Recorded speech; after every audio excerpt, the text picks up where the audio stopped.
ubwo baracyakora izindi ndwara rero sasa. None se corona, reba iyi corona ahantu igejeje isi. none se corona yavuye ngiyi noneho iki kirarenze. ariko iyo kandi yo ubwo ni kimwe ni hafi kimwe cya gatatu. Yes, ni cya gatatu cy'abatwise, kandi bakaba bafite imbaraga za nuclear, bafite ibintu byose by'intambara by'ubwicanyi. Kimwe cya gatatu rero gihagurutse baba barenze cyane abanyaburayi, kuko Amerika ubwayo n'Uburayi bushyize hamwe ntabwo bagera kuri miliyari. Ko hagara n'abantu bagera kuri miliyari 2 n'igice.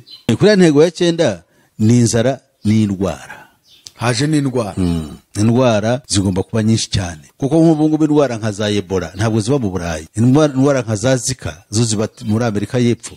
Indwara nka za Sida ziri ku isi yose, ariko muri Afrika niho ziba ziri. Ukibaza kuki muri Afrika hose Sida ikomeye cyane. Bari abagabo ntabwo bakeneye amafaranga barayacura. Reka nuko abantu batubyumva neza, bakeneye resources nizo batacura. Nibwo butunzi nyabwo. Resources ni umutungo kamere. Zino ntambara rero zibera mu burasirazuba bwo hagati nizibera hirya no hino, twe tubibire ko ari ibintu byoroheje, ariko zira ntambara nabo barazirwana. Kuko nko muri Afghanistan, muri Iraq, muri Syria abantu benshi baba abanyamerika baguyeyo benshi, abarusiya benshi bagwayo. Izo ntambara rero barazikora kugira ngo zigabanye abantu. Icya kabiri rero ibijyanye na kwicisha abantu inzara, starvation. Ubu dufite ikibazo mu bihugu byinshi birimo Kenya, ihembe rya Afrika, za Somalia na Ethiopia, ari ikibazo cy'inzara. Nimeshi riko ari n'intambara, ariko no hari n'inzara kubera kuteza. Ibihugu nka noneho barangiza bwa butaka bafashe nk'ingwate bugatwarwa. Ubwo nibyarangira igihugu cyose cyatwawe aho. None kizatwarwa n'umuryango wa Rothschild utegeka isi. Ko babaze isi basanga 30% y'ubutaka bw'isi ngo hifashishijwe ibyo uko ari bibiri cyangwa uburyo bubiri, hagomba kuboneka urupfu mbere y'uko umwaka w'ibihumbi 2050 urangira. Mu bihugu bikiri mu nzira y'amajyambere bamusabye rero ko yandika inyandiko mvugo kuri iyi ngingo ngo ategure uburyo ngo iyo genocide yagerwaho. Muri 2030 rero mu myaka 15 hibanzwe ku kwihutisha, kuko Minisitiri w'Ububanyi n'Amahanga w'Ubufaransa nibagiwe izina ry'abagabo bamutagara Laurent yaravuze ati twarakererewe kandi dufite gahunda yo kwihutisha ibintu. Bira bihugu bigomba gukora icyo bishatse. No, indwara tuvuge ari indwara zitafite n'amazina y'Ikinyarwanda. Indwara nka Ebola, indwara nka Sida, indwara nk'ibicurane by'inkoko, ibicurane by'ingurube, indwara hepatite B, hepatite C, kase ntabwo Kinyarwanda biba diabete, bwamugana ibyo nibi ntabwo byabagaho. Jewe mvyiruka mu myaka za 60 za 70 ntabwo nabyumvaga. Hizwe noneho uburyo bwa bwenge bukiza abantu bukora ubushobozi bwo kurwanya za ndwara navugaga. No bushora guhindurwamo noneho uburyo bwakoreshwamo mu buryo bw'ibyorezo. Bikicara no abantu umwanya wo kubakiza. Kuko ubumenyi bari bahawe ishyano ryitwa ngo ni profete ngo ni mukiza mushiri. Ubu bari gukora ibitangaza. Oya yakoze isabune wiyuhagira ugakira ibyaha. Wakoze n'ibyo ukora. None iracuruzwa iragura menshi. Ubu iri gucuruzwa hirya no hino. Oya yasimbuye amaraso ya Yesu. Abo bantu bakoze urukingo bakora COVID baragaruka nabo barimo bariyica, kandi ari babikoze bica n'abana babo n'imiryango, akaba arimo kubatera izo shingi. Ati ibyo ntabwo mbyumva, ahubwo ibi byahoze kuva na kera, ni inkingo zisanzwe, kuko ntabwo bakora ibintu ngo bagaruke biyica. Naboroheje n'abakomeye n'abanyabwenge, hari icyo nababwira. N'abantu bambaye umubiri, n'abantu bavutse nko twavutse twese, n'abantu bazabaho kandi bagapfa. Bakwiriye gutekereza inzira nyayo. Hari periode y'ibimenyetso, hari periode y'impanda, hari periode y'inzabya. Ibyago by'imperuka. Ibyo rero byo bizaba ari ugutsemba abantu. Niyo mpamvu tuvuga ibi ngibi, abantu batangire bibaze ku byo basuzuguye kera, ku byo bateshejwe kera, kandi ibyo bintu biri mu gitabo cyitwa ubuzima bw'isi ya none uyobowe n'impiya, abafite ikimenyetso cy'amaraso. Amahoro kuri mwese bavandimwe inshuti zacu, abakunzi ba AYALONI TV, shakiro ry'ubutumwa bw'izobwami bw'Imana muri hirya no hino. Turabashimira cyane ku umwanya mwiza mufata mukurikira ibiganiro tugenda tubagezaho bitambuka kuri AYALONI TV. Imana ibahumugishe cyane. Hanyuma rero kandi turabasaba gukomeza kubana natwe no gukomeza kumva ubutumwa bwiza. Dore ko muri iki gihe bikwiriye cyane ko abantu biga cyane kandi bakigana ubushishozi icyo ubuhanuzi bw'ijambo ry'Imana buvuga. Uyu munsi rero turagarutse mu kiganiro cyacu, tukaba tuguhaye ikaze. Ikiganiro cyitwa Menya Nibi, tuguhaye ikaze kugira ngo utangire natwe uze gusuzanya natwe, kandi niba uri mushya ari bwo bwa mbere Imana ikugejeje kuri AYALONI TV, wakora subscribe kugira ngo ukomeze gukurikira ibiganiro byose ko bitambukaho, kuko tufite ibiganiro byinshi kandi bizakugira umumaro mu mpande zose, haba mu buryo bw'umwuka ndetse no mu buryo bw'umubiri. Reka twakire paseri kugira ngo hagusuhuze, narangiza dufashe gusenga twinjire mu kiganiro cyacu. Paseri, ni karibu cyane. Barakoze, ndabashuhuje mwese abakurikiye, ndabashuhuje mwese abayobozi ba AYALONI TV. Dukorana uyu murimo mwiza, umurimo wo kumenyekanisha Kristo muri iki gihe cy'umwijima, ubwo burushaho kuba kabwibwi cyane cyane ko iyo bugiye gucya buri gihe umwijima urushaho kugira imbaraga iyo igihe kigana mu museso. Rero ntashidikanya ko muri mumeze neza kandi umurimo w'Imana murimo mukomeje kuwukora. Mureho n'umwanya rero wo kusuhuza abavandimwe dusangiye ururimi, abanyarwanda n'abaruvuga bari mu Rwanda, bari mu karere k'ibiyaga bigari, bari hirya no hino kuri uyu mugabane wacu wa Afurika, yewe n'abari hakurya y'amazi magari. Turabashuhuje cyane n'abari mu birwa bya kure n'ibya hafi. Suhuza bari cyane muri Aziya ya kure. Twabonye ko dufite abadukurikira muri Taiwan, muri Korea y'Epfo. Byaratunejeje cyane. Byumvikane ko abantu bacu bavuga ururimi rw'Ikinyarwanda n'izindi ndimi zitagira ibisanira narwo bari hirya no hino ku mugabane kandi barakurikira, kandi ndibwira yuko ibyo dukora mwese bibafasha. Bari n'umwanya wo gusuhuza rero abarundi, abavandimwe bacu abarundi dusangiye ururimi, abanyamurenge bakaba baturanye n'andi moko avuga yumva ikinyamurenge, nk'abafurero. Barambwiye gusa nkabita abafurero sinzi impamvu babyanga, ariko kugira ngo bumva yuko atari byo. Hanyuma rero n'ababembe, abanyindu,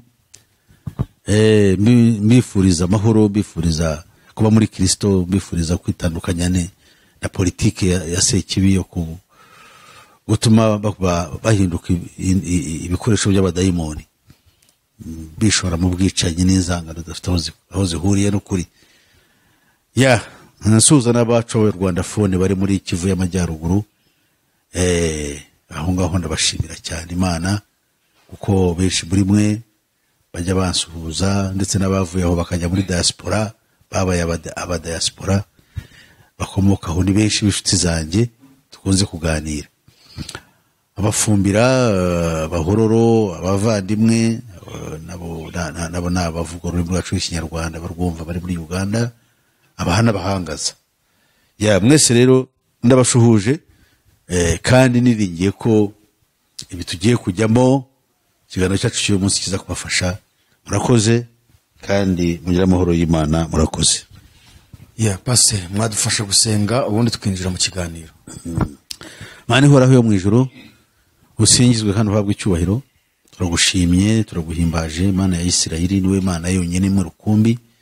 Tukwita Imana ya Isirayeli kuko Aburahamu, Isaka na Isirayeli ari uruhererekane rw'abakurambere bahawe isezerano bikomeye cyane yuko mu rubyaro rwabo arimo amoko yose yo mu isi azaherwa umugisha, kandi uwo mugisha ni umwuka wera duhabwa ku kwizera Kristo Yesu mwene Dawidi mwene Aburahamu. Bagushimiye cyane rero Mwami, bari natwe duha umugisha, utweze, utuboneze, utwongerera imbaraga no kongera kwizera gusa muri kino gihe kibi. Twiringiye yuko ari we murengezi kandi uzadukiza byose bijyanye n'ubugambanyi bw'umwanzi no gushaka kuturimbura. Nuko rero ushimwe by'iteka ryose, byambarije mu izina rya Yesu Kristo umwami wacu. Amen. Murakoze cyane. Basi turakomeje rero kuri za ntego 21 ku badukurikiye. Turi kwiga ku ntego 21 za Illuminati, ariko nkuko twabibonye nuko bashyizeho akanama kagizwe n'abantu 300 bakomeza gukurikira neza izi ntego niba zishyirwa mu bikorwa. Ubwo rero duheruka tugeze ku ntego ya 8. Uyu munsi rero turakomeza n'izindi ntego, ariko turasaba buri wese dukurikiye gutega amatwi ibi bintu ko ni ibintu bikomeye, ni ibintu bidasanzwe. Abantu benshi bavuga ngo ni ubumenyi gusa, ariko ubumenyi nibwo buturukamo kumenya nyine ukagira ikintu kiguhindura. Nta muntu n'umwe wigeze agira uburyo ahinduka atageze ibyo yamenye. Niyo mpamvu Bibiliya ivuga yuko kumva kwizera guheshwa no kumva, kandi kumva kukazanwa n'ijambo rya Kristo. Ntabwo ushobora guhinduka utagize icyo wumvishe ngo kimenye. Icyo wamenye nicyo kiguhindura. Rero umuntu ushobora kuvuga ngo ibi ni ubumenyi gusa, ngo pastor barimo aratanga, ntabwo ujye utega amatwi numve uburyo tubihuza n'ubuhanuzi, kuko dutuye mu isi, kandi si dutuyemo ibyo tunyuramo byose nitwe bisohoraho. Nyamara byahanuwe muri Bibiliya. Niyo mpamvu dufata ibyo muri Bibiliya tukabihuza n'ibyo turiho muri iki gihe, tukabaransinga, tukareba ese si cyo gihe duhagazemo. Ibi ko biri gusohora ku bantu, ubusa abantu barabizi, babyitayeho. Pastor tugwaha ikaze rero kuri iyi ngingo cyangwa se kuri iyo ntego ya 9 tugiye kwinjiraho. Murakoze. Imana ibaha umugisha. Nk'uko bivuze, hari gahunda yitwa Agenda 21. Ni gahunda yategura ikinyejana cya 21. Mu by'ukuri irimo ubugambanyi bukomeye bwagenewe inyoko muntu. Ari nayo mpamvu biri mu nyungu z'abantu bose batwumva, abantu bose Imana yateganyije, yaremye, kandi dusangiye ururimi n'umuco, guha agaciro ibintu tuvuga, kandi bagambiriye kugira ngo habeho uburyo bwo kurokoka, kuko nta bundi buryo buhari bwashyizweho, nk'uko Petero abivuga ngo byakozwe n'intumwa, yuko ari nta rindi zina twahawe munsi y'ijuru ryo gukirizwamo usibye izina rya Yesu Kristo. Gukizwa byose harimo n'imigambi mibisha ya Satani yo kurimbura ubugingo bwacu binyuze mu bikorwa bikomeye cyane umwanzi akora, adushoramo, haba mu kwanduza ubugingo bwacu ndetse no kwica imibiri yacu. Rero Imana ibaha umugisha, muha agaciro kandi mutega amatwi ibiriho. Nk'uko bivuze rero, tumaze kukavaringa ingingo cyangwa intego 8. Ubu turi ku ya 9. Intego ya 9 iravuga ngo tukoze. Turavuga mu Cyongereza, hanyuma tusubire mu Kinyarwanda kuko iki cyegeranyo cyanditswe mu Cyongereza. Iravuga ngo tukoze by means of a cyangwa a limited wars in the advanced countries. B, by means of starvation and diseases in the third world countries. The death of 3 billion people by the year 2050. People they call useless eaters. Tubonye ko intego ya 9, mwumve yuko ari intego rero, kandi yamaze gufatwa ngo binyuze mbere, icyambere ngo yifashishijwe intambara z'imbaraga ariko zimara igihe gito mu bihugu byateye imbere. Icya kabiri kandi ngo wifashishijwe kwicisha abantu inzara n'indwara mu bihugu byitwa yuko biri mu mugabane wa 3, icyo bita third world countries, cyangwa mu yandi magambo biri mu bihugu bikiri mu nzira y'amajyambere. Ngo hifashishijwe ibyo uko ari bibiri cyangwa uburyo bubiri, hagomba kuboneka urupfu rw'abantu miliyari 3 mbere yuko umwaka w'ibihumbi 2050 urangira. Ubu rupfu rw'abantu rero miliyari 30 biswe abaryi b'imbura mumaro. Miliyari 30 cyo miliyari 3 miliyari 3 bagomba gupfa mbere ya 2050. Abo ngabo ni nko kuvuga ngo nibura kamaze gupfa.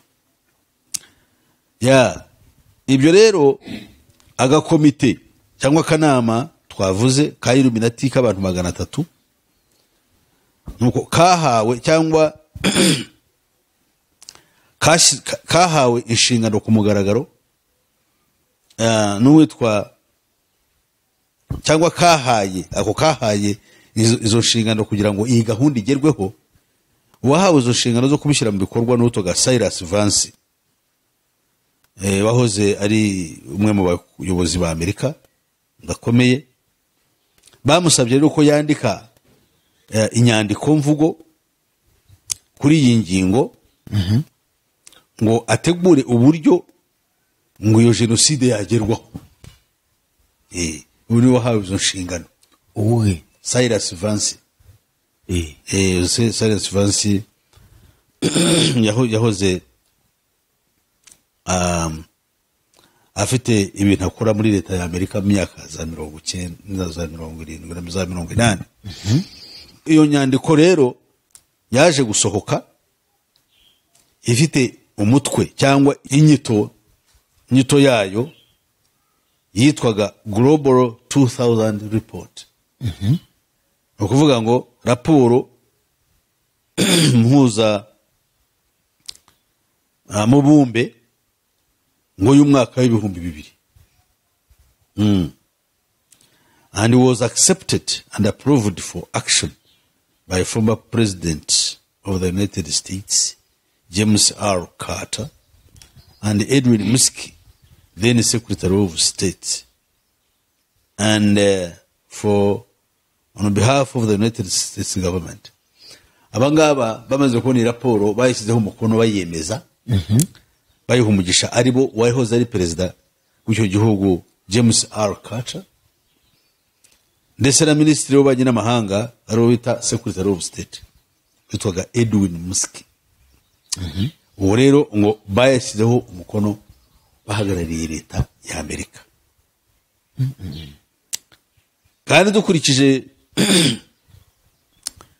iyo ntego, ibikubiyemo bivuga ko, cyangwa amabwiriza akubiyemo muri iyo nyandiko, avuga ko population of the United States by the 2050 must be around 100 million people.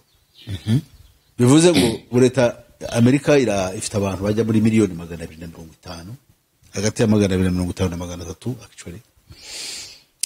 Bavuga ko ngo nibura icyakwihanganirwa nuko mu mwaka wa 2050 hazaba hasigaye abantu miliyoni 100 muri Amerika. Ruvuga ngo abagera kuri miliyoni hagati ya miliyoni 150 na miliyoni 200 Amerika yonyine. Iyo tuvuga Amerika turavuga icyo bita USA, leta zunze ubumwe. Iyo tuvuze leta zunze ubumwe tuba dukuyemo Mexico na Canada kuri mugabane wa Amerika ya ruguru, kandi ubwo tuba tutabaze Amerika y'epfo. Amerika y'epfo yo bita South America, ibigizwe n'ibihugu byo bita ngo ni Latin America. Ubwo rero urumva icyo bishatse kuvuga ni ukuvuga ngo ibi tubona nk'ubu ngubu iyi gahunda cyane cyane yashyizwemo imbaraga. Iyi raporo yateguwe kera, ariko yagombaga n'igihe cyo kwijurwamo.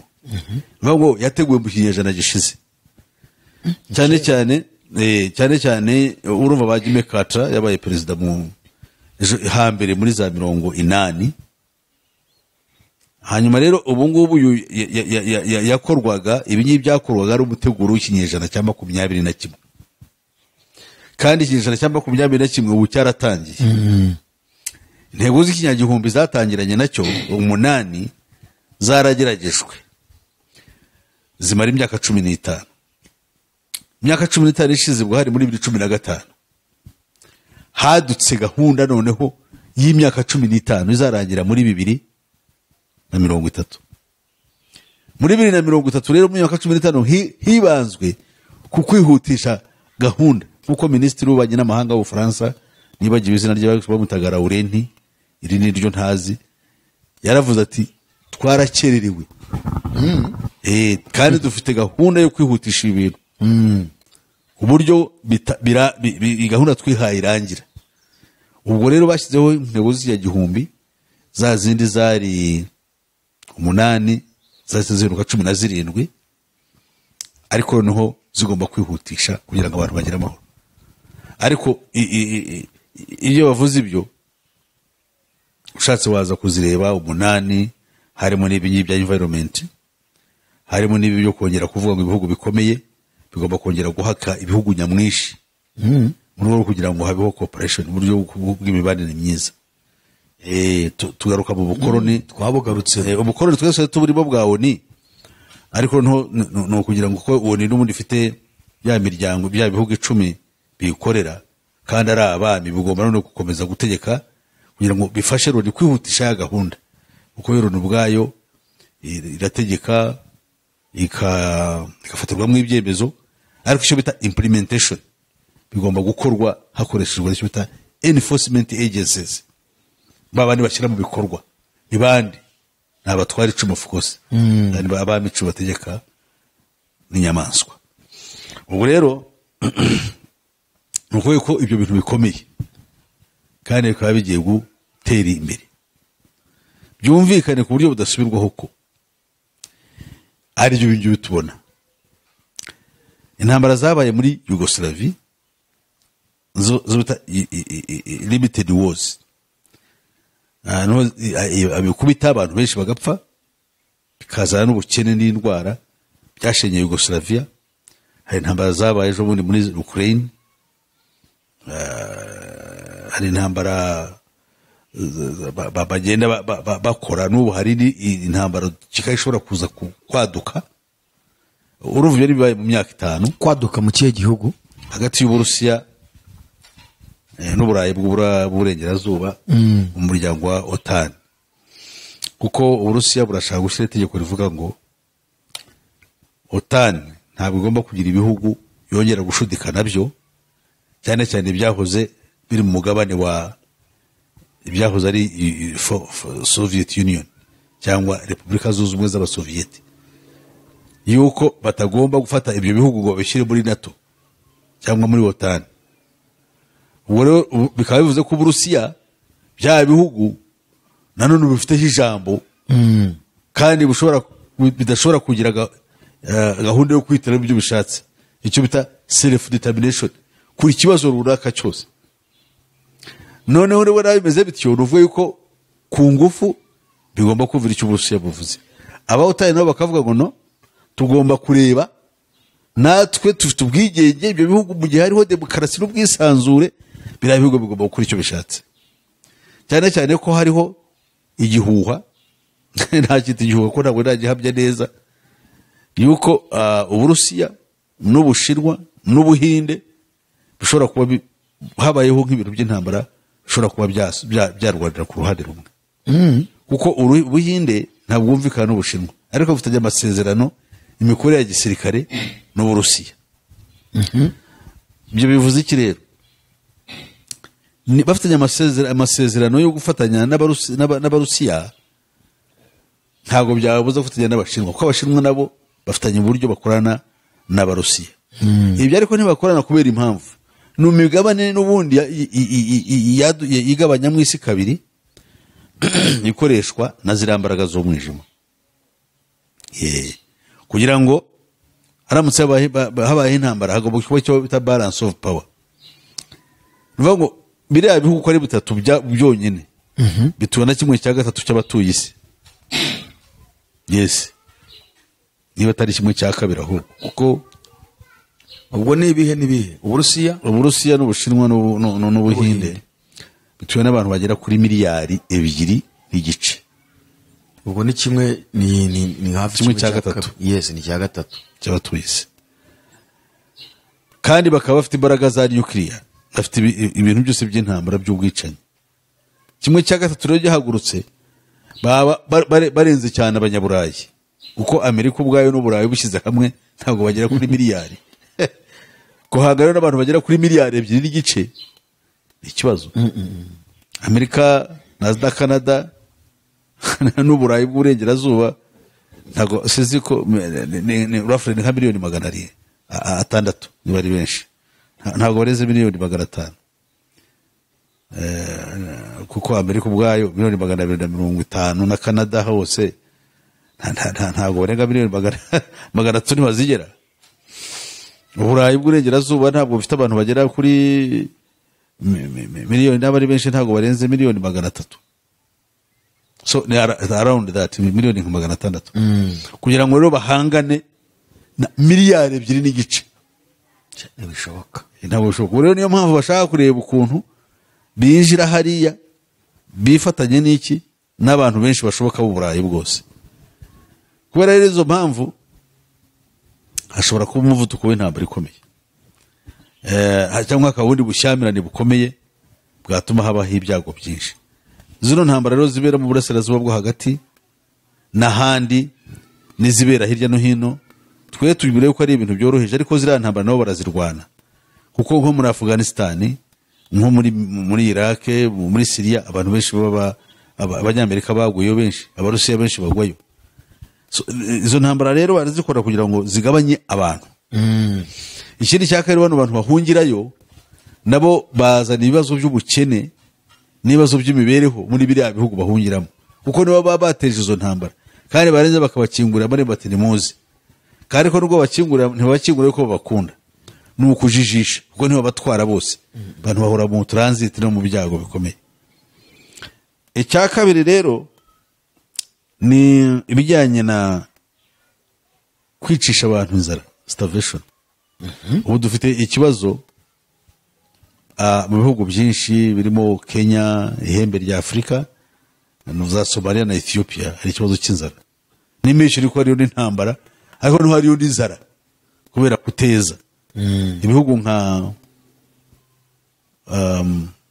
Madagascar hari ikibazo, abantu baricwa n'inzara kubera ibintu byinshi, harimo no kugurisha ubutaka, kubera yuko ubutaka buba bwara icyo bita collateral, buba bwaratanzwe nk'ingwate kubera ibikorwa bimwe na bimwe baba bifuza gukora, bikaza kurangira ba bantu bagize bate bashize. Bwa butaka amafaranga batanze badashobora kubyishyura, ntabwo twabivuzeho.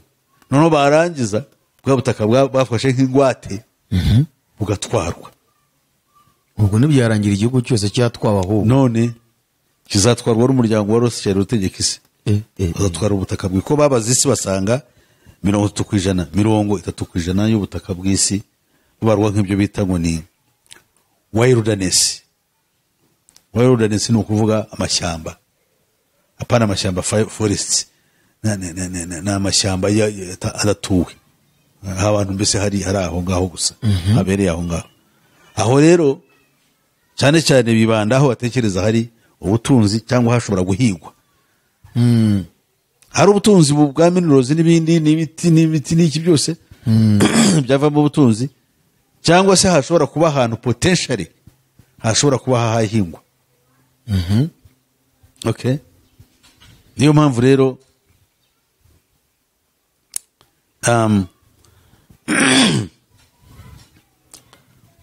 hashizeho bank iyo bita GEF, iyo bita ngo ni Global Environmental Facility. Global Environmental Facility it's a financial institution ariko ikorera muri World Bank, itanga bene ayo mafaranga. Dukora ibi bakaguha amafaranga ugakora n'ibintu abantu bareba ngo ni byiza, ariko atari byo byibanze byafasha abantu. Ibyibanze ntibabyiteho, kandi ibintu bakutegetse gukora babihenze, utazabyishyura. Iyo ugiye kubishyura bihakorana batwara bwa butaka, icyo pledged. Aho rero bizarangira ibihugu byinshi byaramaze gutanga ubutaka bwabyo. None uyu muryango waratwaye ibihugu, hari byo biwuyobora uko bishaka, ahubwo ibihugu byaratwawe nabo umuryango uyobora ibihugu uko ushaka. Yes. None ibyo rero bizatuma abantu bicwa n'inzara, kuko niyo batwaye ubutaka. Ni kanumvise yuko Kenya na Madagascar bafite ibibazo bimeze bityo, ubutaka bwinshi bwajyanywe, abantu badashobora guhingaho, kandi ubwo bwakaye buhingwaho abantu bakabona ibyo kurya. Ibyo rero bizatuma abantu benshi bicwa n'inzara, starvation. Wiki ubu dufite inzara ikomeye cyane yatewe n'uruzuba mu bihugu byinshi byo mu burasirazuba bwa Afrika.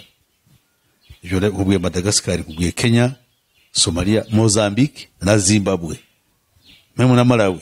hariya hari amapfa cyane araza kuba afite amapfa akomeye cyane kandi numva bariya ari abakire ahubwo abakire numva abantu benshi bajyayo gushakayo ubuzima bahita baba bakire hariho n'umuhungu wabaga muri Kenya yambwiye ati byananiye yatuze no gucuruza amandazi yabuze uko agaruka ahubwo ni ugutabara urumva neza birakomeye cyane noneho rero dufite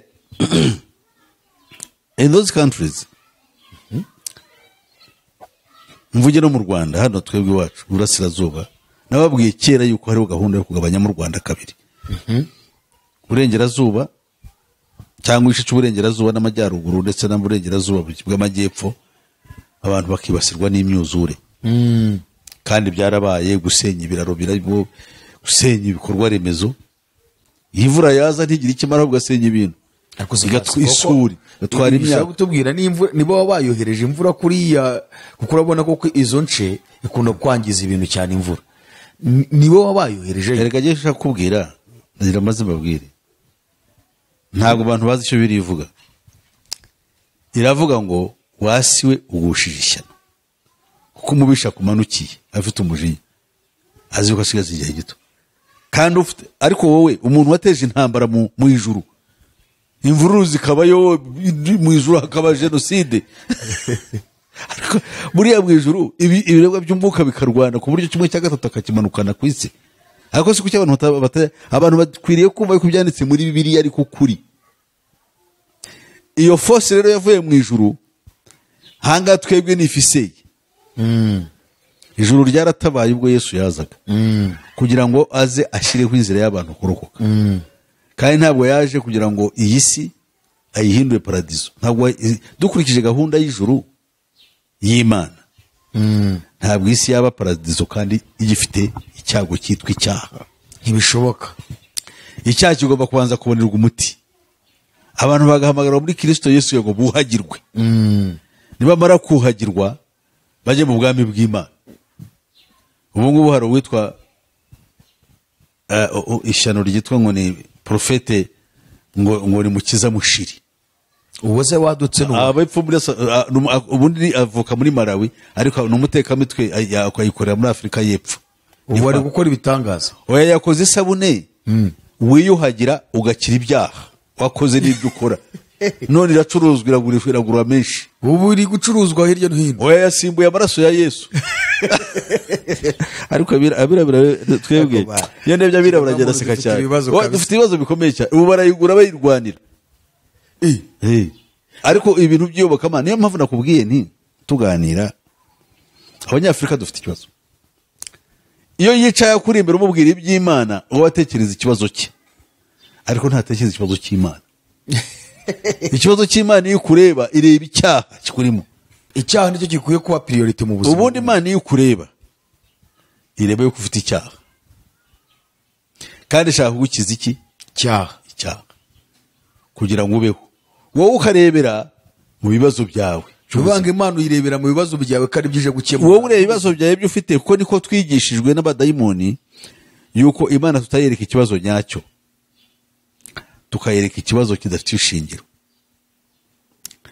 none se Bibiliya ivuga iki ku byerekeye ibyo ngibyo Yesaya umuhanuzi abantu bo muri Abisirayeli bagize ibibazo bavuga bati tuzahera hehe no guhura n'ibyago Imana irabagendera Yesaya avugana nabo ababwira iby'Imana yamubwiye Yesaya yavuze amagambo akomeye muri iki gice cye cy'ubuhanuzi bwe cya 59 umurongo wa mbere yaravuze ngo Uwiteka aravuze ngo dore ukuboko k'Uwiteka ntikwaheze ngo ananirwe gukiza n'ugutwi kwe ntikwapfuye ngo ananirwe kumva ahubwo gukiranirwa kwanyu niko kwabatandukanije n'Imana yanyu n'ibyaha byanyu niyo biyitera kubima amaso ikanga no kumva Imana iratwereka uburwayi nyabwo ukuboko kwayo ntabwo kwaraniye kudukiza reka da kandi ugutwi kwayo ntikwaraniye kumva oya ugutwi kwayo kuri shapu irashaka kumva ariko se ihereheye iragutumaho intumwa yayo y'ukuri ikakubwira ibyayo ukayitera umugongo. ni ukuvuga ngo ibyaha no gukiranirwa byatumye twima amaso. Icyo automatically umuntu akicara adashaka Imana ariko amaze ariko se uwakiriye Yesu nanjye rimwe na rimwe ndasenga ibyo bikabaho ntabwo ari noneho iyo umubwiye kwakira Yesu wabitwaye no gusenga kandi ni politiki ya Satani kuko hari yishe ivuga ngo abantu gusenga ngo nanjye ndasenga ngo ni umuntu usenga kandi gusenga ntabwo ari ko gukizwa. Oya gukizwa ni ikindi kintu kandi ubundi hagomba gusenga uwakijijwe kuko niwe usenga akavugana n'Imana iby'Imana ishaka. Abisirayeli bari basanzwe bazwi imbere y'Imana ku bw'Aburahamu sekuruza wabo ndetse bakaba ibyo birata gutwe turu urubyaro rwa Aburahamu ariko Imana ntiyabumvaga. Imana yaravuze ngo mwebwe muri Yesu Kristo yaravuze ngo ariko ngo Aburahamu ngo muri aya mabuye ngo Imana yaburiramo Aburahamu urubyaro. Byumvikane ko Imana ifite ikipfana n'abantu. Ubwo nakubwiraga ibibera mu Rwanda ukuntu barusatuye iburasirazuba tugomba bagomba kuba ikibazo cy'amapfa.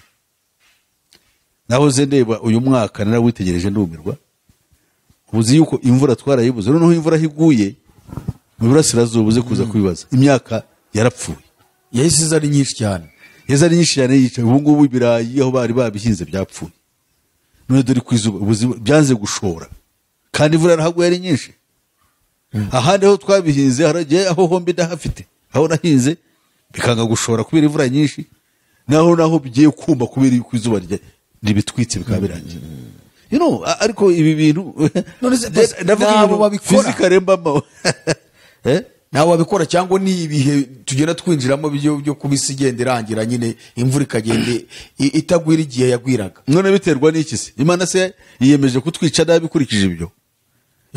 Oya nta kintu kigeze gihinduka kuri iyi si. Ngo ni abantu babihinduye. Iyi si ifite ubushobozi bwo kuba itwara abantu benshi bakayibaho nta kibazo cyo bafite. Kuko niba tubaho kandi dusa nkaho turi mu mfunganwa rero nkanswe isi ibayeho abantu bakegura turacyafite ahantu ho kuba twatura muri iyi si. Umugabane wa Afurika utuwe n'abantu bangana nabo Bushinwa nako Ubushinwa buraturusha abantu benshi Afurika yose kandi Ubushinwa kugira ngo butuze muri Afurika ushobora kujyamo nk'inkubwe zigera kuri 11. None Africa is a very giant landmass. Ubwo simenye neza ariko ndaza kureba neza exactly naba harimo za Ubushinwa muri Afrika hajyamo nk'Ubushinwa bungahe ariko ni hanini cyane turebye miliyoni square miles square kilometers zigize Afrika ubuso bwa Afrika miliyari 11 z'ubutaka kandi ngo Ubushinwa bushobora kuba bufite nka ejo hari icyegeranyo nabonye ngira ngo bufite nka miliyoni 3 kuvuga ngo ni buto rero ni butoya cyane bukaba bufite abantu baruta abagize Afurika yose. Ubushinwa bukaba bufite abantu baruta abagize Afurika yose ari na butoya gutyo kandi bakarya bateye imbere se ubona bameze neza ubuzima nta kibazo. Oya bateye imbere ubwo butaka n'inkongo yabo burabatunze. Rero nkatwe twebwe dufite resources zambere dufite resources yambere dufite ubutaka free land dushobora kuba twahingaho mu buryo bwiza tukabaho tugakoraho abantu inkubwe 3 baruta bari muri Afurika ubu bubayeho aho kugira ngo twicane badushore mu bintu twe gutekereza twifuze gusa. So rero ubwo icyo igahunda ubwo niyo ni ukuvuga ngo ibi tubonye by'inzara birakubira muri uko kuba bari gutwara ubutaka bw'abandi ugasanga babuje kongera kubuhinga. Yego bigakubitira no kuba barimo gufata ibyo biza bakabyohereza mu bihugu. Niho iyi nzara iri kugenda ikurira hirya no hino cyane bashaka kubabaza abatuye isi. Yes ariko pasi tugarutsaho hari akantu wavuze kuri Amerika. Uvuga yuko bashaka ko Amerika nibuza isigarana miliyoni zirenze zingahe 100 miliyoni 100 mu myaka 20 iri imbere bikazaba bituwe gusa n'abantu ubu turi muri 2020 narimo in 30 years time myaka 30 iri imbere kuzaba abantu bayirimo baragabanyutse kuva kuri miliyoni 300 kugera kuri miliyoni 100. Hari umuntu twaganiriye akunda no kuganiriza cyane. Yaravuze ngo wowe ngo ugire akazi kenshi cyane ntabwo ujye umusubiza. Banza ari Belgique, ariko ibibazo ahora mbaza buri munsi numva mbega gerageza kumusubiza ariko ntago abyumva, kuko aravuga ngo kubera iki uhora werekana ingaruka zigenda ziba ku bantu kandi abo bantu aribo bazizanye cyane, agakunda gushingiye cyane nko kuri bino by'urukingo biriho muri iki gihe bya covid. Ati niko abo bantu bakoze urukingo bakora covid baragaruka nabo barimo bariyica, kandi ari babikoze bayica n'abana babo n'imiryango, akaba arimo kubatera izo shingi. Ati ibyo ntabwo mbyumva, ahubwo ibi byahoze kuva na kera, ni inkingo zisanzwe, kuko ntabwo bakora ibintu ngo bagaruke biyica. None urumva izo za Amerika, ibyo bihugu byose by'ibihangange nibyo tuzi ko byo biyoboye isi. Amerika iyoboye isi. None wowe uratugaragariza ngo nibuza mbere y'umwaka wa 30 azaba asigaye miliyari nibuze 100, miliyoni 100. Ese abo bantu ko ari bo bayoboye isi baragaruka bongere biyice? Nkurikije nk'ibyo miliyoni 100 uwo ngo impamvu bivuga atyo niko n'abantu bose bagomba kubitekereza, kandi nanjye niko nakabaye mbitekereza. Nanjye nakwibaza kugira ngo mvuge ibi ngibi, nuko nabaje kwibaza ibyo. Ariko naje kumenya ko ibyo ntekereza atari ko biri. Niba isi ku bwayo system itegeka isi ihagaze ku miryango 13 gusa, ku bantu ba miliyari batuye isi, imiryango 13 niyo shingiro ry'ibindi byose. Naba ngaba tubonye komite y'abantu 300 nabashamikiye kuri iyo miryango 13 gusa. Kandi yumve yuko abo bantu bagurishije icyo bita ubugingo. Bamaze kugurisha ubugingo, base abasekuru babikoze. Noneho ubu ngo abana babo bakura bari muri iyo system akabikuriramo. Umwana bamuhera ari umwana w'imyaka 3, bakabanza bakamufungirana muri keji. Keji ni akantu ko kameze nk'uko reba ushobora gufata akantu kagazitiro kamushyiramo umwana, akabamwa atyo, ukamwigisha kwica imbeba, kwica injangwe, kumubabaza cyane, agakura ari ikihebe. Uwo muntu yatangiye kumenya ubwenge, amenya yuko abwirwa yuko ibyo ari zo nshingano z'umuryango we, yuko azahabwa byose muri iyi si, ntacyo azakena, ntacyo azabura, ariko kandi agomba gukurikiza umuhango, imirimo yabase n'abaseko. Ni ibintu bikorwa mu ibanga rikomeye. Noneho ko umuntu akurira muri ibyo bintu asanga ariko bimeze, yamaze kubyakira, ni wo muco w'iwabo, kandi ntashobora kubihindura. Ko abihinduye yapfa, yatakaza ubuzima. Urugero, uwo muntu namuha urugero azabikora mu bushakashatsi. Kennedy, umuryango wa Kennedy ni mu miryango 13 ya Illuminati. Muri 63 ubwo muryango witwa nguki? The Kennedy family, umuryango wa Kennedy. Wariho ari perezida wa Amerika John Frederick Kennedy yarishwe, kandi akomoka muri uwo muryango. Yaraza amabanga, babanje kwica se. Noneho agiye kujya ku ngoma, bavuga ko ise yapfuye kubera yuko yagize igitekerezo cyo gushaka guhindura Amerika kugira ngo abe ariyo yonyine ubwayo yikorera amafaranga yayo. Ari amafaranga ya Amerika y'amadolari, ntabwo ari aya Amerika. Amerika iyahabwa ku nguzanyo, ifaranga ry'umuntu wikorera ku giti cye, akayabaha, bakamwungukira, nabo akabakoresha ubucakara bw'izi ntambara n'ibyago no kubaha kuba igihangange ku isi. So ko bafite ibindi byose. Icyitonderwa, utegeka Amerika kuyikoresha ibyo wiyituriye mu Burayi. Buriya mu Burayi niho hari icyicaro cy'ibintu byose. Mu Burayi cyane cyane mu Budage bano bategeka isi. Ubudage bacyategeka isi. None burya ngo bwashengwe na Hitler intege pase Hitler yaraburangije. Ubudage nk'igihugu bwo bwahuye n'icyo kibazo. Ariko nkubuye ko igihugu kitagendera ku bihugu. Itegeko isi ntabwo, imbaraga zitegeka isi ntabwo zikorana n'ibihugu runaka, zikorana n'abantu ku giti cyabo, ariko bagakoresha bya bihugu mu nyungu zabo. Kuko nk'abantu bya ibyo bashaka bikorwe nuko bagira abantu bakoreshwa babajya inyuma bakoresha muri izo nyungu zabo. kuko Amerika irakoreshwa mu gusenya ibihugu hirya no hino byo mu burasirazuba bwo hagati n'iki byose. None se bikorwa batabireba na undi tabireba? Yes, barabireba ariko barabyihora ko Amerika amafaranga sa yayo niyo mpamvu ariyo mafaranga mpatse ibihugu bafite.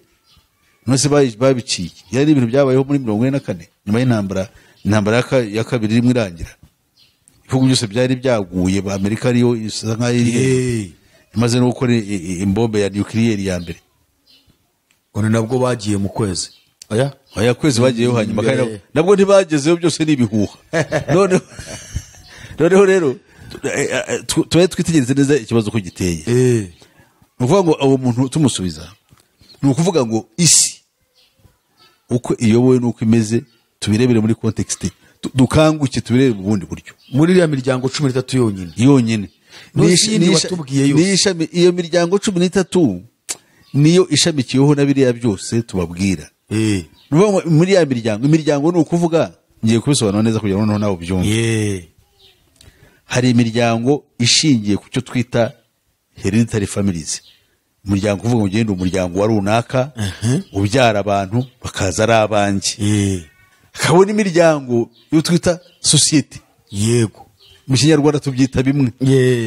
Ndabyumva rwose. Iyo tuvuze secret society mu Kinyarwanda twakita iki? So umuryango society. Ni umuryango atari umuryango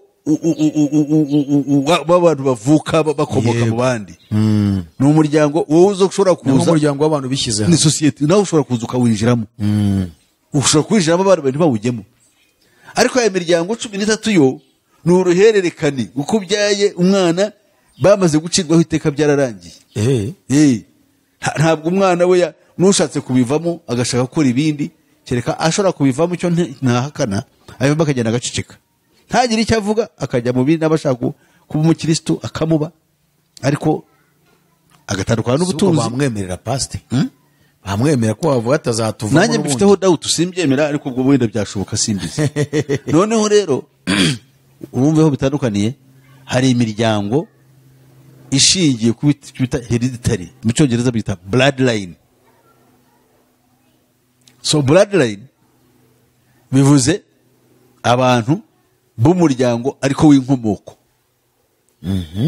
Iyo miryango itandukanye rero niyo bita secret societies. Imiryango y'ibanga, aho abantu baza bakinjira bakaba recruit, bagatangira gukora, ariko bafite ba nyir'ubwite babayoboye. Babayobora.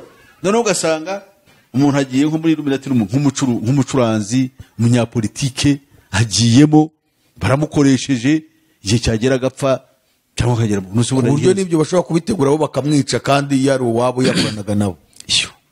Niwe bihutira kwica. Ubwo turacyasuba cya gisubizo cya wa muntu uvuga gutyo, bati baragaruka bakiyica kandi aribo bakoze ibyica. Yes. Noneho rero abo bantu kuko bamaze kugurisha ntacyo batinya, barica na bene wabo. Wita bene wabo se nabaye abo ngabo ntabwo bagifite mwene wabo se nini, mwene wabo n'uwabashyizeho ubaye ibyo ngibyo. Niyo mpamvu rero uvuga ngo none se uburayi kuki bwigaragambya? Kuki abantu bari mu Burayi bigaragambya kandi bagahatirwa gukora ibintu runaka batumva? Ntabwo bigeze bibaho. So rero kugira ngo avuge, yewe hari ikintu cyo ntumva neza. Kuva twabaho, indwara zikabaho, abantu bagakingirwa, abantu bakavurwa, ntabwo ibi byabayeho. Nta nubwo hageze habaho ibintu byo kutavuga rumwe ku kintu, noneho kandi bigashyirwamo n'imbaraga z'ubutegetsi bw'isi. Ntabwo byari byabaho nk'ibi ngibi. Aho niho yakabaye akangukira. Ariko abantu bacu kubakangura bisaba kwigora cyane, bari mu bitotsi bya kure. Ugomba no gutegezwa vuta, ariko ibi bintu bibaye ubu why? Ese kuki ba nyir'ubwite, abaganga b'abahanga, scientists, especially twita virologists, ko virology biva mu ijambo virus. So those specialists in virology, they don't understand this. Ntabwo babyumva, kuki nabo bihakana. Ntabwo byakaye kuri cyane cyane ikintu cyitwa gukora ubushakashatsi cyangwa igerageza ry'inkingo. Ubundi bazikoresha bazikora ku byo bita gene pigs. Ariko n'abatwemeje ko bikorera kuri twe ntabwo tuzabihakana, ariko tugomba kumenya icyo turi cyo, kubiha aho tugana. tugiye gupfa tugiye kumera bute ariko twebwe turavuga okay birabaye ariko tumenye n'ukuri tumenye n'ibitekerezo naho tugomba kwerekeza ubugingo bwacu n'ibyiringiro byacu. So rero abona icyo namubwira ari mu Burayi. Kandi ikindi cya kabiri Bibiliya iravuga ngo noneho umwanditsi ari he w'iki gihe n'umunyabwenge w'iki gihe ari he. Abanyabwenge uzi yuko nabo nta bwenge bafite, uzi ko bino bintu birenze. Kuki se birenze? Abibona abanyabwenge ntabwo babyumva, bize ubwenge bw'isi, ahubwo nabo babikurikira buhumyi. Why? Bahawe programme, ntabwo bahawe ubwenge. It's a program. Ibyo bize ni program bahawe. They cannot go beyond. Ntabwo barenga ibyo bahawe byabapakiye umutwe. Ufite ubwenge bw'Imana wenyine, kuko Kristo yaje baduhindukira ubwenge bw'Imana, niwe ushobora kureba ibinyi bakamenya biva niyo bijya akanabigenzura. Havone ngundi professor ngundi doctor, no you can't. Wakureze ibyo ufite ibitabo wize ibiki byose ahubwo bikuzanira confusion, ushobora kuzanira ikibazo. Yes, kugira ngo uri doctor none urimo urumva bwa mbere ibintu utigeze kandi ba mwisi urimo. Icyo gihe kugira ngo bya bindi urwego rwuriho uburyo wiyemera, kuko umuntu niko ameze, yiyemera ubumenyi afite, noneho kandi asange ari kuri urwo rwa doctor, agiye gutega amatwi we n'undi muntu ufite utarigeze ajya no mu ishuri cyangwa se wagiye mu ishuri afite amashuri aciriritse, kuko afite umwuka, kuko umwuka w'Imana uri hejuru y'ibintu byose, kumenya no gusobanura ibiriho. Yes. Urumva byanga byakunda niba ari wumva bayumvise, kuko yagiye bigira ikibazo cyane akongera akabigaruka ejo akanyureza indi audio gakira igifaransa cyinshi cyane yumva ati biyo ni ibinyoma, ati ntaho bihuriye ko umuntu yakora ikica ngagaruke agishyire ku bana be bapfe nawe apfe, ati sibyo ibyo ni ibinyoma nta hantu bihuriye. We aratekereza nk'umuntu, agomba rero kugira ubwenge agatekereza nka Satani, nibwo yamenye ibyo. Pasi kivuze ko ari kitumvikanye, agomba kugira ubwenge agatekereza nka Satani, kuko Satani we ugomba kubanza ukamenya uwo ari we. Noneho nabo yamaze gufata, nese abantu ntibatamba, abantu baratamba abana babyaye, icyo bita kamuhindura igitambo. Barabatamba rwose. None se kubera abantu bajya gutamba abantu mu miryango yabo, ntabwo ari abantu batamba ba nyina se cyane rwose. What's wrong with that guy? We agomba kumva aho ibintu bigeze, agomba kugira ubwenge. Bari abantu bakora bamaze kwakira ubusatani muri bo. Satani rero ntagira impuhwe, ntagira iki, ntabyo ntabwo ntacyo bimubwiye. Kuki uvuze ngagatekereza nka Satani yatekereje nk'Imana ahubwo? Aho yari urwego ntiyarugeraho. Gutekereza nk'Imana ni ubuntu Imana umuntu imugirira. Ntabwo ari ibintu bya bose. Gerageza ngo abanze atekereze ko Satani akora. Noneho namara kumenya Satani uko akora nibwo azamenya ibyo. Ko Satani ntagira inshuti, Satani ni umwicanyi, ni sekibi, kandi agaragarira mu bantu Imana yaremye. Aha, gatwikomereze rero. Wari umaze kuvuga ngo kwica bari abantu kwabanya abantu mu isi harimo izi ntambara. Wagiye no mu bihugu bitandukanye n'ibyo barimo barategura. Icya kabiri ukurikijeho n'inzara. Ikindi ni iki? Kuri ya ntego ya 9. Kuri ya ntego ya 9 ni inzara n'indwara. Haje n'indwara. Indwara zigomba kuba nyinshi cyane. So kuko indwara kandi zo ntabwo zigarukira muri twebwe gusa. N'ahandi zirahagera, ariko muri twebwe ziriyongera cyane, kuko nk'ubu ngubu indwara nka za Ebola ntabwo ziba mu Burayi. Indwara nka za Zika zo ziba muri Amerika y'Epfo. Indwara nka za Sida ziri ku isi yose, ariko muri Afurika niho ziba ziri. Ukibaza kuki muri Afurika hose Sida ikomeye cyane, ariko iriya mu Burayi indwara zindi zituruka ku mirire no ku biyobyabwenge. Kuko abagabo baha benshi ni inkone burya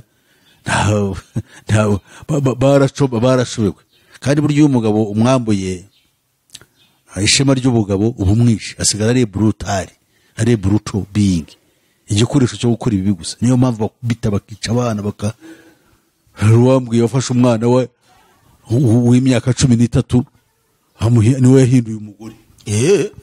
Yamaze gutandukana na nyina, afata umwana w'umuhungu w'imyaka 13 niwe atingara aho ngaho, kandi leta iramushyigikiye. Inzego z'ubucamanza pe ni birebire biriya bintu baragenda batakaza ubu, barashaka yuko batakaza ubumuntu none se bakabibisumizi. tukiri aho ngaho uravuga uti harimo n'indwara, hariho indwara nyinshi zagiye ziza tureke wenda n'izi ngizi tubona z'uyu munsi cyangwa n'iyi ngiyi iriho muri iki gihe, na ziriya ndwara zagiye zibaho, ibi byose byo twumva ngo kaniga ngo munuza hariya n'agakwego n'ibyo yaga mugiga yahozeho kera, kaniga mugigani n'ibindi byose nibo bagiye babiteza nabyo.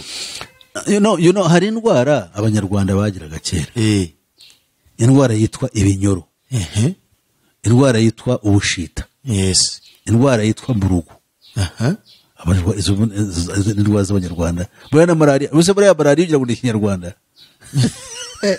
Malaria yo ntabwo ari indwara, ni indwara bakoze nayo barayohereza. Indwara ni ukuvuga ngo ibintu by'umubu bifite ukuntu byagiye bitera imbere. Uri mu Rwanda, no hambere ngira mu Rwanda hari ahantu hakonje, siko mu Rwanda hatagiraga fans.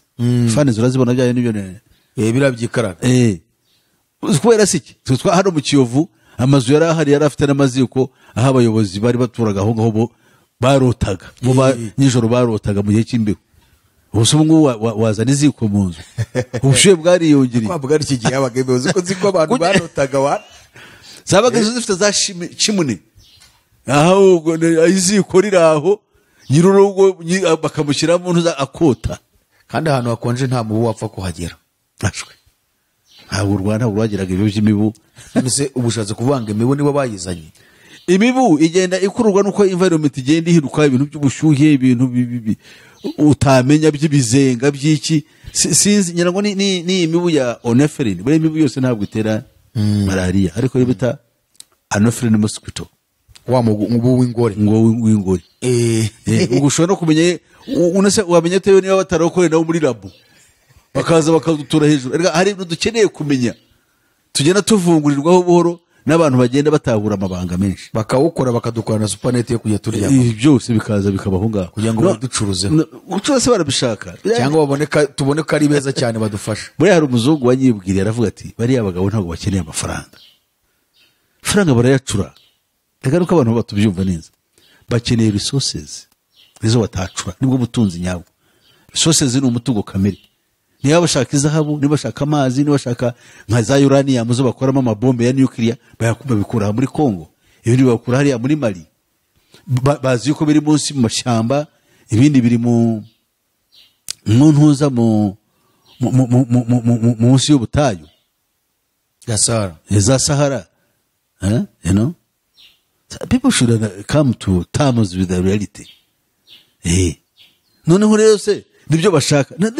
Amafaranga yabo se buri afite ko ari impapuro, afite akamaro. Agira akamaro kubera yuko kutuzanamo disordre, tukabura epfo na ruguru, dukenera ya mafaranga. Niyo mpamvu bamaze gusenya igihugu bahita baza biruka, tuzanye imfashanyo, tuze kureba, dutanga inguzanyo. Ya nguzanyo baguha ya mafaranga yabo y'impapuro, bagufata bwa butaka kandi bagatwara resources bikaborohera. Cyangwa bakabakoresha mu nyungu zo kugira ngo bahagarara ahangaha bagera n'ahandi ubundi batakaye bagera, bahateza imvururu n'umutekano muke bahereye iwawe. These guys are very very wise. Isi yose bayikontorora. None pazi ubwo n'indwara nka zimwe mu ndwara ushobora kuba ati izizo n'izi nkurikije uko nzibona zarakozwe, ntabwo ari ibintu wenda by'ubuzima bw'abantu biberemo mu bihugu byabo. Nari ntagiye nkubwira bariya abantu bakiza, kuko of course bafite ubushobozi bwo gukora ikiza bagakora n'ikibi. Ziriya ndwara z'ubushita n'ibinyoro ndetse n'imbasa, ubushakashatsi bwakoraga bwari genuine scientifically kugira ngo bukize abantu, kandi koko byarabaye. Ariko ibyo babikoraga kugira ngo bashobore kwigarurira abantu mu mitima yabo yuko bafite ubushobozi bukiza. Ntabwo abantu bakirwara ibinyoro, ntabwo abantu bakirwara ubushita, ibyo ni ibintu byarangiye. Imbasa ubu nibo numva ngo yagarutse, sinzi impamvu yagarutse muri za Nigeria, ngo yagarutse no mu Buhinde ngira, ariko nayo yari yaraciwe. Nawe wareba nk'imbasa ku mwana wawe kumva ko ari ikintu kibi cyane. Noneho mugiga iyo yahozeho na kera, mugiga nija muri Kinyarwanda yahozeho, ariko bayifitiye umuti kandi yica abantu benshi cyane mu gihe cy'izuba, ariko ntabwo wigeze bayishakira urukingo. No, kuko nakubwiye yuko icyegeranyo nize nasanze burya bigize mu kinyejana cya 20 cyane cyane mu myaka ya nyuma y'intambara y'isi yose hizwe noneho uburyo bwa bwenge bukiza abantu bukora ubushobozi bwo kurwanya za ndwara navugaga no bushobora guhindurwamo noneho uburyo bwakoreshwamo mu buryo bw'ibyorezo bikicara noneho abantu umwanya wo kubakiza kuko ubumenyi bari bahawe nabwiye abantu kandi nyambivuga yuko tekinoloji ntabwo yari yamara imyaka 200 ibaye kuva ikinyejana cya 18 cya 19 cyane cyane cya 20 imyaka 200 nimwe byose bibereyeho ubuvumbuzi bukomeye n'ubuhanga niki byavuye heza ni ibintu byateguwe twebwe imyaka y'igihumbi na 800 kugera mu gihumbi 2000 n'imyaka 200 nimwe tuboneye ubuvumbuzi bw'ibintu byose ubu ngubu birimo bikorwa ubu ngubu ntabwo ari ubuvumbuzi ibi ni ibindi bintu birenze kinyejana cya 21 nimwe icyo bita the digital paradigm twavuze igomba gusimbura inganda nimwe igiye gushyirwaho igiye gushyirwamo imbaraga cyane ku buryo ibikorwa biturenga dusa nkaho twe twibereye hariya tureba gusa turinduririzi ku buryo nabize abari bafite ubumenyi busanzwe nkatwe bakuze abandi bagiye biga mu myaka ya mbere ubumenyi bafite bugiye gutakara bugiye kuba irrelevant kigiye kubaho nuko umuntu abazi kuba akoresha ikoranabuhanga iryo koranabuhanga ntarifite we ntirburimo no operator azi gusa gukoresha imashini akayijyamo akayikirigita akayibyaza nicyo bashaka niyo mpamvu bashaka kuri cyo artificial intelligence ubwenge artificiel noneho ubwo bwenge bukaba ari bwo bwarimwe umuntu akabishobora kubukoresha bitihise bakanabwimurira muri we mu mutwe w'umuntu umutwe w'umuntu akaba computer ibyo rero nibyo birimo biri imbere kandi nibyo biteye imbere byumvikane ko ibyo bireze ibyo abantu bazi iminsi biga mu mashuri byo birabyo kwiga byo mu mashuri bigiye kuza hari umuntu wavuze ngo iyo umuntu afite iPhone ye ngo ntabwo aba akeneye lisansi degree iruti degree kandi ufite iPhone iyi ngiyi tugendana mu ntoki ari bayita iPhone cyangwa iPhone yes that's right ufite iPhone ntabwo akeneye degree none urayibaza ibyo ushatse kabikubwira none rero ukuvuga ngo ubwo umuntu no kujya mu ibare hari umuntu umwe wambwiye wigisha mu Burayi yambwiye ko abana bahariya benshi ntaje kuvuga ngo 20 shiraho 10 shiraho 5 ngo 35 agomba kujyamo ntabwo igihugu cyushobora kwibuka ibyo fata 20 shiraho 10 shiraho 5 ashwe ubu aho ngaho ntabwo yirushya ibyo yumva bimunaniye akajya gufata 20 agomba gukoresha imashini birego umuhumbu bare nyawo wa mugani hari ijambo yize tubwira ngo nugusinziriza ubwonko bwacu uziko ari kubusinziriza koko ko ntabwo bukoreshwa kandi ubundi bavuga yuko ubu burya ngo ubwonko bwacu akenshi tubukoreshaho nka 5% cyangwa 10 ndavuga abantu b'abaturage abangaba biberaho mu buryo busanzwe burya babukoreshaho gake cyane bushobora gukora ibintu byinshi cyane ariko nanone tutibagiwe yuko nabwo batubwira yuko muri twe harimo n'ubumana ngo tutabukangura aho abona hari abanyumva bati bikagenda kuri ariko ndavuga mu gutekereza gufata umwanya wo kwiga gukora kugira gute gutekereza ibintu byaduteza imbere ndavuga mu mibereho isanzwe umuntu atekereza nkore kariya ngirene uzaye n'abantu burya batekereza cyane burya tuba hari nubwo tugira ishyari ry'ubusa uzasanga umuntu utekereza cyane ufata umwanya wo gutekereza byo kubaho kwe akora ibi agerageza biriya uzamusanga atandukanye na wundi ubyuka yigira mu rwagwa akumva yuko nta kibazo cyafite so rero ubwo nukuvuga ngo nari nkoje ikibazo maze ni nk'izihe ndwara uri kubona babo bagiye bakora turetse ngizo zacu z'abanyarwanda no indwara tuvuge ari indwara zitafite n'amazina y'ikinyarwanda indwara nka Ebola indwara nka sida indwara nk'ibicurane by'inkoko ibicurane by'ingurube indwara hepatite B hepatite C diabete kanseri ntabwo mu kinyarwanda bibamo diyabete bamugana ibyo ntabwo byabagaho yewe mubyiruka mu myaka za 60 za 70 ntabwo nabyumvaga ibyo nabibonye mu myaka za 80 umuntu ugarwaye diyabete abantu bakavuga mundi bakamukoza ngo ni sukari ngo ni ibiki nta muntu ufite iryo urebye n'ijambo sukari nta nubwo ari ikinyarwanda nta nubwo ari n'ikibantu biva mu ijambo sugar icyongereza ntabwo byabagaho ntabwo tubyumva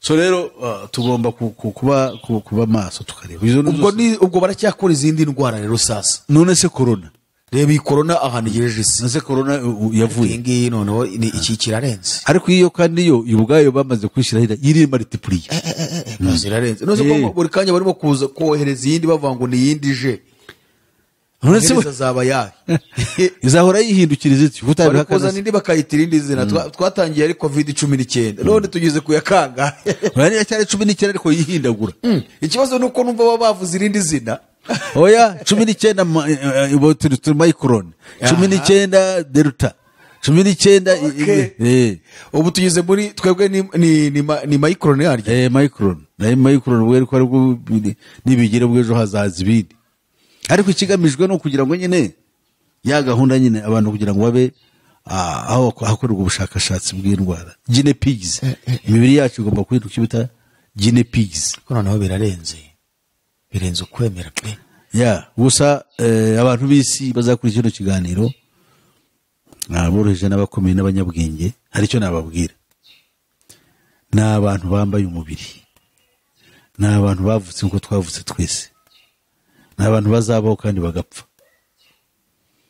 bakwiriye gutekereza inzira nyayo y'agakiza ubugingo bwabo yashyizweho n'Imana rurema batangire bakawuke kuko bamwe n'Imana ntibayemera kuko bera yuko ya porogaramu bashyizwemo harimo n'uburozi bavuga yuko ngo nta n'Imana ibaho cyangwa se banayitekereza bakayumvira mu bintu nka universe nk'isanzure cyangwa se nabi nariho birayireba iratuzi izagidwa cyangwa irorere niba ntacyo bimbwiye ariko bamenye ko igihe kizagera basange baribeshye kuva ntacyo bimbwiye ahubwo kirabibabwiye niba mwisi umuntu umwe ashobora guhaguruka isakayita igisa ejo akabayivuye kandi ari umuntu uzayivaho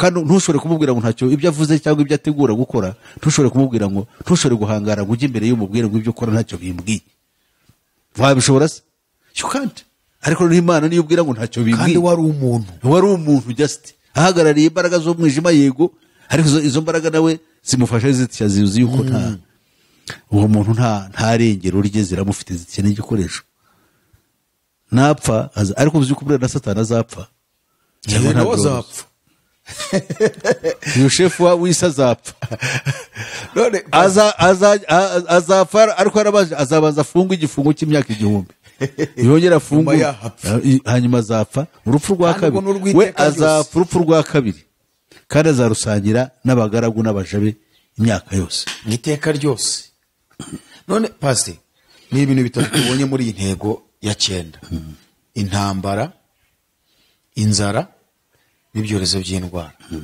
yes kugeza aka kanya hari abantu n'uyu munsi batarumva iki kintu ko ibi bintu ari umuntu ushobora kubitegura kandi afite izindi mbaraga zimushyigikiye ahari bakumva ko ari ibintu Satani wazaza akikorera ku giti cye ku buryo iyo ushatse kubyerekana ngo tuzavuga ati ibyo nta bantu babikoze ati kandi Bibiliya ivuga ko kuko byahanuwe ko bizabaho none se ko bizabaho bizazanwa nande ati ibyo nituzi inkomoko yabyo ariko ibyo turi kubona byo ni abantu bari kubikora ukibaza iyo ntamba niba ari abantu bari kuyiteza ninde wundi uzayiteza ni Satani uzaza gutya ku mugaragaro impamvu ingeze aha ngaha turashaka kugira ngo dufashe kubihuza na bimwe mu bimenyetso yavuze bizaranga Yesu yavuze bizaranga kurangira kuziyo kugaruka kwe muri Mateyo 24 kuko ibi bintu uvuze ubitweretse nk'aho ari abantu babitegura ariko Yesu nawe yavuze ko bimwe mu bizaranga kugaruka kwe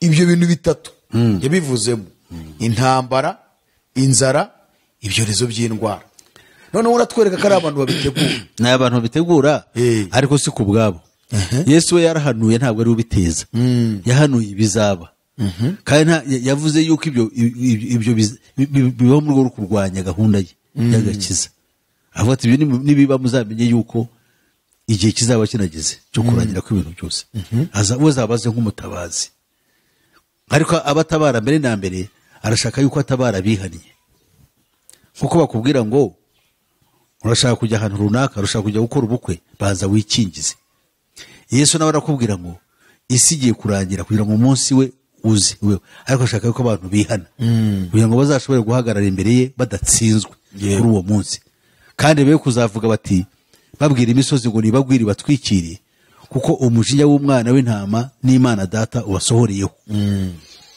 ibyo tugomba nabyo kutangira gukanguka tukabitekereza kuko hari periode 3 zikomeye hari periode y'ibimenyetso hari periode y'impanda hari periode y'inzabya ibyago by'imperuka ibyo rero byo bizaba ari ugutsemba abantu ibimenyetso byarabaye ntitwabyitaho ubu turi mu gihe cy'impanda imiravuzwa ntabwo abantu bayumva impanda ubu ziravuga rero impanda zo iyo impanda itandukanye n'ibimenyetso ikimenyetso kirebuka ntukiteho ariko impanda irakubwira ngo biracitse kanguka ni ukuvuga ngo impanda y'imiravuga atari ko wakumvisha iby'ikimenyetso cyakweretse impanda iravuga utumva iby'impanda rero wowe si uwanjye impanda zirimo ziravuga ubu ngubu kugira ngo abantu bakanguke babe maso batekereze niyo mpamvu tuvuga ibi ngibi abantu batangire bibaze ku byo basuzuguye kera ku byo bateshejwe kera kandi ibyo bintu biri mu gitabo cyitwa Bibiliya abasoma za Korani abasoma ibindi bitabo ibyo singiye kubivugaho ibyabyo ndabizi nzabivugaho n'ikindi gihe ahubwo barebe igitabo cy'Imana cyitwa Bibiliya niho harimo ibintu byose n'ubwenge n'ubumenyi kuko nicyo kivuga kuri Kristo by'ukuri kuko yaje aturuka ahari hasanzwe muri harabugenewe nkuko Aburahamu Isaka na Yakobo basezeranyijwe kubera izo mpamvu rero tugaze cya kibazo cyawe mbivuga kenshi Satani ayoboye isi hanyuma twakoze icyo bita organigramme y'ubutware bw'isi hejuru hari Satani munsi ye hari abadayimoni munsi y'abadayimoni hari imiryango 13 noneho y'abantu abo imiryango 13 rero nibo bashamikiweho n'ibintu byose birimo imiryango ikomeye cyane 36 noneho yo ishyira mu bikorwa ibyo ya miryango 13 ishaka ikora financinga igirite biri munsi yabo hari imiryango 36 y'abafrimaso ariko bo ku buryo rwo hejuru mu kuba ibanga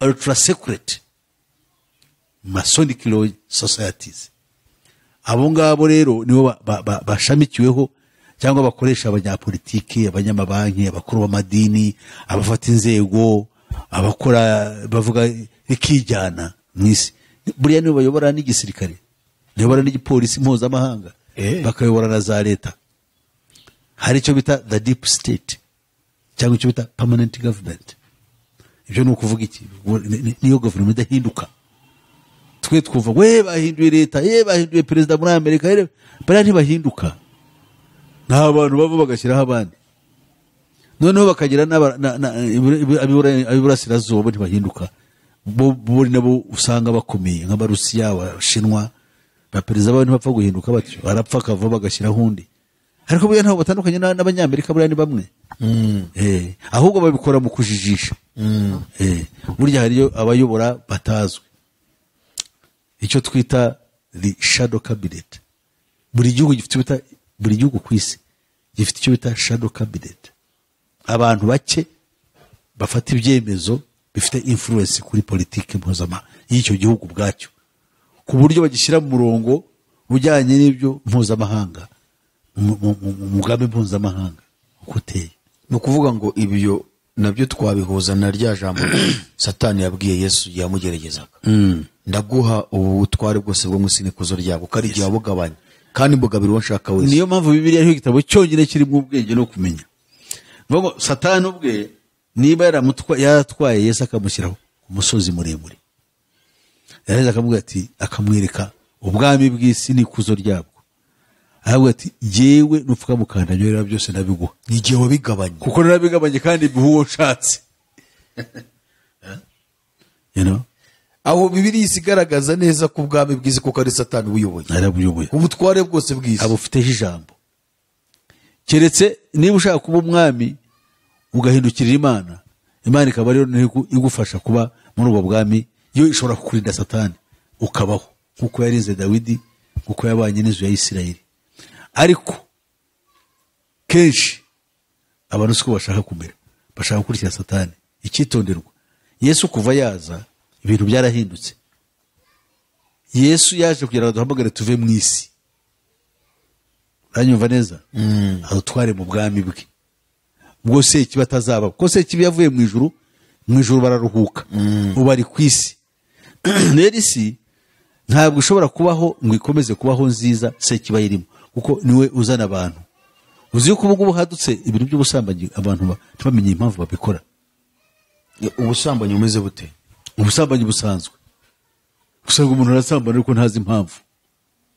Agasanga byamuyobeye. N'abagore nuko za divorce zibaho n'ibiki byose, ariko nibuza abantu kujya mu busambanyi.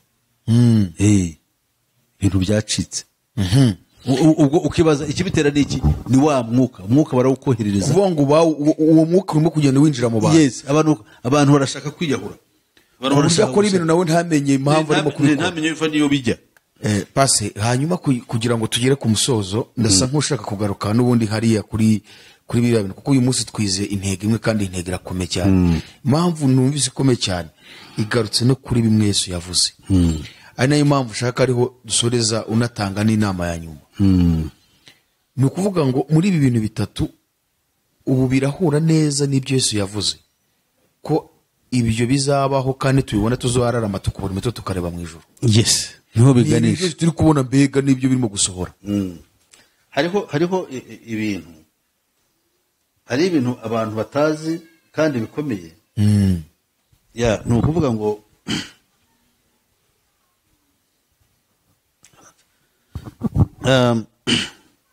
reka turebe Luka igice cyaho cya 21. Wenda turangiriza aho ngaho ndashaka kuvuga. Haravuga ngo murongo wa 10 haravuga ngo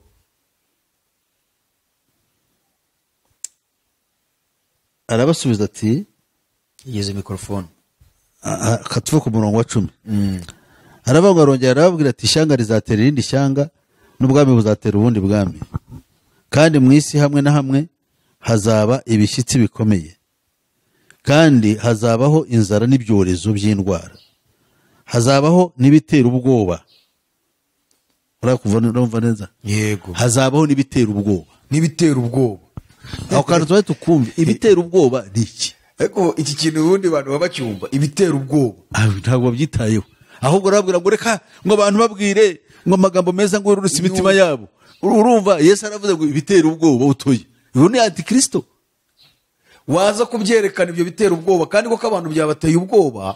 None uri kubibereka bati dore ngibi bitera ubwoba kandi byarahanuwe, bati uhumuriza abantu bibatera ubwoba. Kandi ubundi byabagezemo. Rose ubu ibyo tuvuga ubu ibiteye ubwoba ntabwo tubizanye. Niko byateguwe. Yes. Ibitera ubwoba turashyira ahagaragara ibiriho. Birimo bidutegurirwa. Biteye ubwoba kuko ikitera ubwoba kiba kivuze uzi ikintu gitera ubwoba ni kiba gifite ikiguzi cy'ubuzima bw'umuntu. Gishobora kumugiraho ingaruka, ni igiteye ubwoba. Rose nk'ibintu bibera aha ngaha tutazi ibyo ari byo, umuntu ukajya hariya bakakwica, abantu bagahaguruka. Ubu ngubu uzi ko hasigaye hariho intambara, abicanyi badafite icyo bagamije. Wowe urabona intambara ibaho nge nibo bwa mbere, nibwira ko aribo bwa mbere mu mateka, aho hari imitwe y'abantu, ibikundi by'abantu bigamije kugenda bigatwika gusa, bikica bikagenda.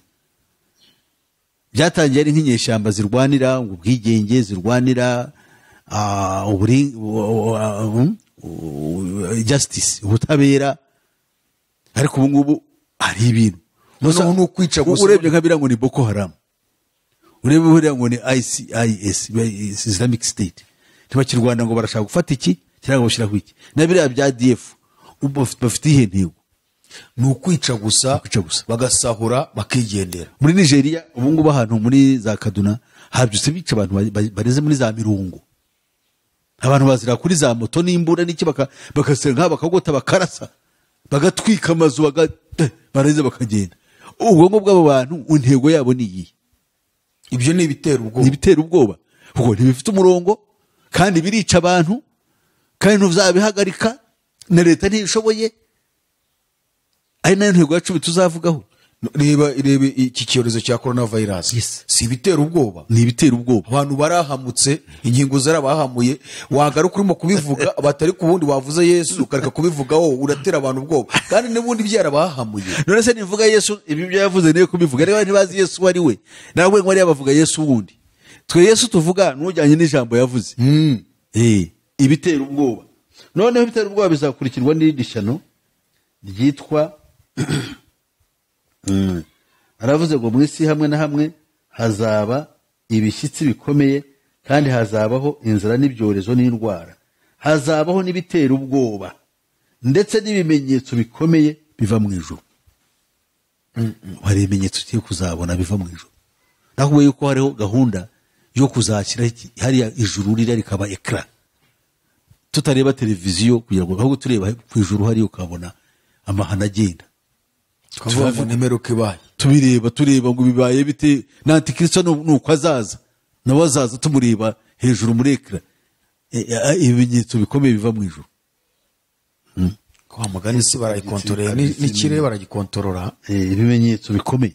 Ibimenyetso yaza kurangira ku isi. Tubirebe tubyituke kandi bizagaragara ku ijuru. Aha. Hanyuma mu gusoza pastor. Nkuko tubonye intego kandi tubona byanahanuwe kandi Yesu yavuze ngo nimubibona muzarareme mwubure imitwe yanyu. Abantu nabagiriye inama nk'umuntu uhuza ibi bintu n'ibindi gukorerwa mu isi.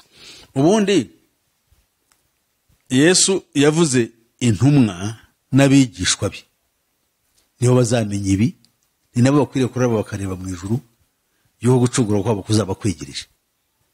Kubera yuko rero Yesu atigeze agira limiti, nabwira abantu bose ubukwihana no kubarwa ibyaha mu izina rye kugira ngo ibyiringiro byabo bibe kuri we kandi babone bibaye barareme barebe mu ijuru. Kuko niho gutabaruka kuzaba guturuka, niho kugomba guturuka kugira ngo dukize. Ntabwo gukira kwacu kuzaturuka mu isi. Icyitonderwa, gukira kwacu tuvuga si uko abantu nk'ubwoko oya, nubwo abatoranyijwe, kuko abatashaka kumva banga Kristo bakanamurwanya bamaze gufata icyemezo cyo kuba kuri ruhande rwa Satani. Bibiliya iravuga ngo abangaba nibamubona ngo bazabwira imisozi kandi bidashoboka ngo bagwire, urupfu bazaruhongera baruha inoti, ntabwo ruzabakundira kubajyana. N'urupfu ruzabahonga tu. Urupfu narwo ruzaba rukiza amaguru yarwo Ati kabone mpamvu ruzaba rwirukanka. Urumva neza? So rero ruzanga abantu kubatwara. Ruzanga abantu kuko umuntu azaba avuga ati nkora iki? Ubwo bazababonye ndetse n'icyubahiro cya Yesu bazababonye. Kuko Yesu azababonetse ubwo kuko abantu bose bazamubona. Cyagihe azaje guhora inzigo mu ntambara ya Armagedoni. Ntacyo bazaba bashuta amaso yose yo kwisi n'abamucumise bazamureba. None bamara ku yose babibona rero bazahita bibwira icyo gukora. Bazavuga bati uriya tureba ni umujinya afite, ntabwo ari kutugira neza no kugira ngo turimbuke kandi uko bizaba byarangiye. Urumva neza? Noneho rero bikaba bisaba iki kugira ngo abantu bikorere ibyabo cyangwa bitegure hakiri kare, kuko Yesu ari mu nzira kandi icyo ashaka ibi bimenyetso nabavuze byasimbuwe n'impanda nizo zivuga. Impanda zibiri yo kugira ngo zikangure abantu ni ubuntu bw'Imana nabwo. Erega ubu ni ubuntu bw'Imana, ibi turimo mu isi ni ubuntu bw'Imana kugira ngo tuvane amaso ku bidafite umumaro, cyane cyane babandi bahamagariwe ubwami bo bararushaho kwiyeza no kwitunganya kuko ikintu barimo barakibona, ariko badafite amaso y'umwuka ntacyo bareba. Barimo baracurikwa na Satani, tugiye gukora ibi, ibintu bigiye gukemuka, bababwira ikintu cyitwa iterambere gusa. Turirukanka turajya hese Yesu aho tugana ni aho twirukanka tugana, aho tugana aho ngaho turajya he? Nitwagera tuzabona iki? tuzaba turetse gupfa se? Niba tumaze imyaka myinshi ntabara dufite za visions, dufite gahunda, dufite ibyerekezo, ariko twajya tugasanga ahubwo hariyongera ibibazo. Ibyo bibazo bigatuma noneho turushaho kwibaza ibyo turimo, turushaho kuba nabi. Urumva Satani ikibazo gikomeye cyane. Ikibazo gikomeye. Abantu bahungire kuri Yesu gusa, nta yindi nzira. Ariko se Bibiliya yarabivuze ngo nta rindi zina twahawe munsi y'ijuru. Byakozwe n'umuce cya 4 umurongo wa 12. Umurongo wa 10 uravuga ngo ariko mumenye mwese n'abantu bose bo mu Bisirayeli yuko ari zina rya Yesu Kristo w'i Nazareti uwo mwabambye Imana ikamuzura, ari ryo ritumye uyu muntu ahagarara imbere yanyu ari muzima. Yesu niwe buye ryahinyuwe namwe abubatsi, kandi ryahindutse rikomeza ifu. Nuvuga igihe Petero yavugaga ibi ngibi, isezerano ryari ku Bisirayeli. Uti mu buhe buryo? Abisirayeli nibo bari bazi yuko hariho Mesiya uzaza gucungura bo ubwabo, kandi agacungura n'abari mu isi bose. Niyo mpamvu aribo yabanje gutumwaho, uko biri bisobanura. Kandi sobanuye neza yuko abubatsi nibo batambyi n'abahanuzi bagomba kuba bavuga, kandi ariwe berekana nk'ibuye rikomeza imfuruka. Kuko icyo wakubaka yose Yesu adahari, atakirimo, ntabwo iyo nyubako ibipfuye. N'abantu banyamadini bigisha impamvu inyubako zabo zikora pusinga, ntabwo Yesu ari we mfuruka, ari we buye rikomeza imfuruka. N'aya madini yose ari ku isi, ntabwo Yesu ari we buye rikomeza imfuruka mu kubaka kwabo. Niyo mpamvu ibyo bubaka byose bigomba guhomba bikagwa. Yesu yaravuze atumva amagambo yanjye ntayitondere, ameze nk'umuntu ubaka umucanga ku musenyi. Yes.